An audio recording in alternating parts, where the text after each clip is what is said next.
বলি আওলাদে আজকে ডেক ভাড়া 300, সিঙ্গেল কেবিন 1000, ডাবল 2000 টাকা। যাচ্ছে প্রিন্স আওলাদ 10 রাত 9টায়, আর সেকেন্ড ট্রিপে যাবে পারাবত 12 রাত 9টা 10-এ, এবং আজকে শেষ ট্রিপে যাচ্ছে শুভ সকাল এম খান সাদ। তো এই মুহূর্তে বরিশাল ঘাটে রয়েছে 3টি লঞ্চ। আজকে বরিশাল থেকে ঢাকার উদ্দেশ্যে যাচ্ছে 3টি নৌযান। তো আজকে দিনের ফার্স্ট ট্রিপে যাবে প্রিন্স আওলাদ 10 রাত 9টায়, আর আজকে সেকেন্ড ট্রিপে যাচ্ছে পারাবত 12 বরিশাল থেকে ঢাকার উদ্দেশ্যে রাত 9টা 10-এ, এবং আজকে শেষ ট্রিপে যাবে এম খান সাদ বরিশাল থেকে ঢাকার উদ্দেশ্যে রাত 9টা 20 মিনিটে। যদি আজকে ভাড়ার কথাগুলো বলি, আজকে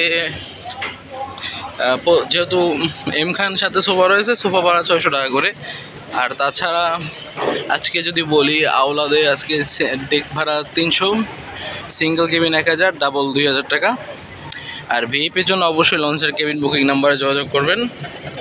আর এরপরে যদি আসেন পারাবত 12-র কথায়, পারাবত 12-তে যেহেতু আপনার কোনো সোফা নেই, তাদের সবই কেবিন ভাড়া 1000, ডাবল 2000 করে, সিঙ্গেল 1000। তবু কথা বলে নেবেন, যদি ভাড়ায় ডিসকাউন্ট থাকে অবশ্যই লঞ্চের কেবিন বুকিং নাম্বার কথা বলবেন।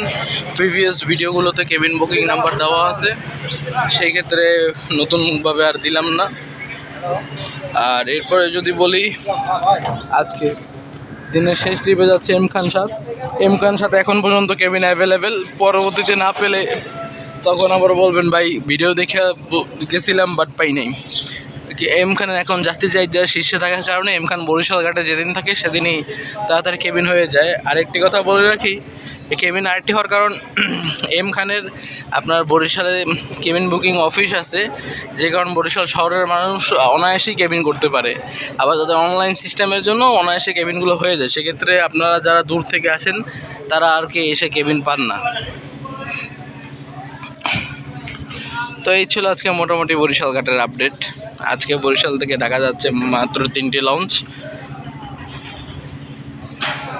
আর ডেকে যারা ভ্রমণ করেন অবশ্যই চেষ্টা করবেন নিজের মালামাল নিজের দায়িত্বে গুছিয়ে রাখার বা সেফভাবে রাখার, কারণ অপরিচিত লোকের দ্বারাই কিন্তু আপনি প্রতারিত হতে পারেন। আর যদি বলি, আজকে ফার্স্ট ট্রিপে যাচ্ছে প্রিন্স আওলাদ 10 রাত 9টায়, আর সেকেন্ড ট্রিপে যাবে পারাবত 12 রাত 9টা 10-এ, এবং আজকে শেষ ট্রিপে যাচ্ছে এম খান সাদ রাত 9টা 20 মিনিটের ভিতরে। তো এই ছিল আজকে মোটামুটি বরিশাল ঘাটের আপডেট। সকলে ভালো থাকবেন, সুস্থ থাকবেন। আসসালামু আলাইকুম।